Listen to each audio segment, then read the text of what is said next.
Sales isn't that simple. Truth be told, without giving your sales reps a formula on how they are supposed to sell, you as the founder may be able to get your way around and sell your product, but the guys you hire will really struggle to get the sales if you don't give them the pitch of what exactly they are supposed to be saying. Now, in this video, what I'm going to do, I'm just going to give you our very, very extremely simple sales speech. And why I'm an advocate for this is because the more you teach people how to pitch like you do, the easier it is for you to scale your sales at the end of the day. So this is what exactly we do. So number one is what we call the introduction. In this introduction, all we are doing is phasing. In case you jump on a call, in case you're going to a meeting, how do you start? Of course, you start with the introduction. As an example, my name is Kenneth. Why we do it that way is you're not going direct into Kenneth. From people get turned off when you mention business related things. So just say, my name is Ntende. A person will first think, okay, he'll say, yes, Ntende. That's when you hint, I'm calling in from Monkey Pesa. In that phase, we add two things. Number one, the introduction, and number two, of course, an icebreaker. The icebreaker could be something like, how is the day? How is the weather like? Whatever it is, to break the ice so that the person doesn't think this call is extremely serious. So that's phase one, the introduction. Then phase two is what we call problem identification. Now, for our case, we leave this as one or two simple questions. For those that don't know, Monkey Pesa sells a software, a sales artificial intelligence tool that literally sells for you. It literally goes out and finds the leads. It helps you engage these people on your behalf through email, SMS, WhatsApp, and all these channels. It helps follow up on your behalf without you doing anything. So the first question we ask in order to drive the person, we don't go direct towards selling of, this is what we do. No. First ask the person, I understand you're from company XYZ. Just help me understand, are you having any challenges when it comes to sales?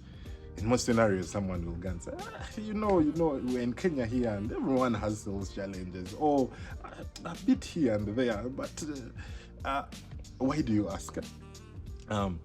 The next phase is now, yes, you've identified that they have the problem, but you need more depth of where the actual challenge is coming from, because this person needs to understand why you're even proposing to give them the sales AI tool to help them sell on their behalf.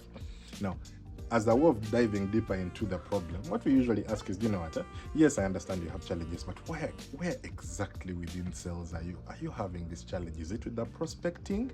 Is it with the initial conversation? Is it with follow-up? Where? Is it the closing? That's where now someone gets to think, okay, yes, it's closing, but there might be something just a whole lot more than the closing. So yeah, in most scenarios, they'll help you say, maybe it's prospecting that is giving me a challenge, or follow-up is really, really, really messing up. We talk to countless people, then we fail to follow up. So why you dive deeper into those details is so that now you have the artillery to use when giving this person a solution.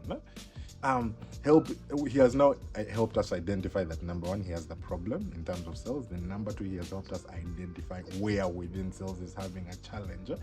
Now, only after you have hinted that and understood the problem to its depth, of course, ask as much as you can in that phase, then before, come to the solution as segment. That's our third segment. Now, in that segment, that's where we're now presenting our solution. But yes, actually, the main reason as to why I called was to actually help tackle exactly those challenges. If, say, for example, the person said they're having challenges with prospecting, as an example, that's now what you use as the first phase of presenting your solution. Now, when it comes to prospecting, we have a simple tool. It's an artificial intelligence tool that you literally get in there, and it asks you, the number one question it asks you is, who do you want me to sell to? You can answer that question based on three criteria. As an example, we can use location data, or get me people that stay around, maybe Nairobi or Kampala as an example, or on Tinder to be that specific. That's number one. Number two, you could use company data, or get me people who work in banking or in the telecom space or work in NGOs.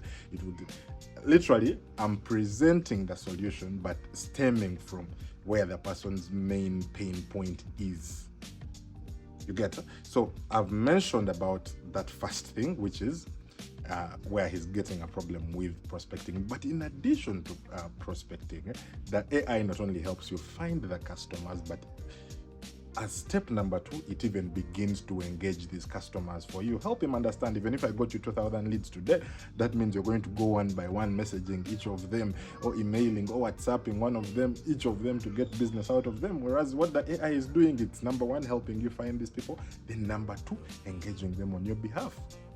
As layer number 3, that's where now I take him to the next level. It's even going to follow up these people, because imagine you're talking to 2,000 people. Today you're going to talk to them. Even you yourself, you know you're not going to close all of them today. Some of them you're going to need to follow up next week, some of them the other week, some of them the week after. So I'm getting the person to understand where our solution comes in, but stemming from, I have understood his problem and I've understood the depth of his problem, then presented a solution to help that person get a solution. Then number 4, which is one of the most important things, is structure a follow-up. Don't ask the person, so when should I follow up? No, just tell him, you know what, I actually think it would be a wise idea for us to meet up and discuss, because I believe that once we deploy this, it will honestly be a game changer for your business immediately. So as step number 4, suggest a date. You know what, how is next Thursday? This time around, you've moved the question from it being a yes or no to follow up, but rather, let's just confirm the date. And the guy will say, maybe, no, Thursday is not good, but let's do Friday. Then make sure, that's step number 4, get the next appointment, get the meeting, get the demos out there. And step number 5, which is the most important bit, after you're done, go back into the CRM, update that information, what he has said, when the next task is, what you need to accomplish, and what the strategy for the next meeting is. That's our very simple 5-step process, but it really, really works. Currently, our conversion is at about 60%. Yes, the leads are still few, but 60% of even 200 people is an extremely good number, to be honest. Huh?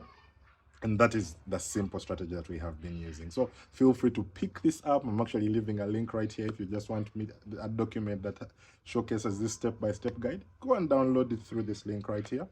And don't forget, I share a ton of content on sales. If that's your kind of content, follow me. Bye-bye.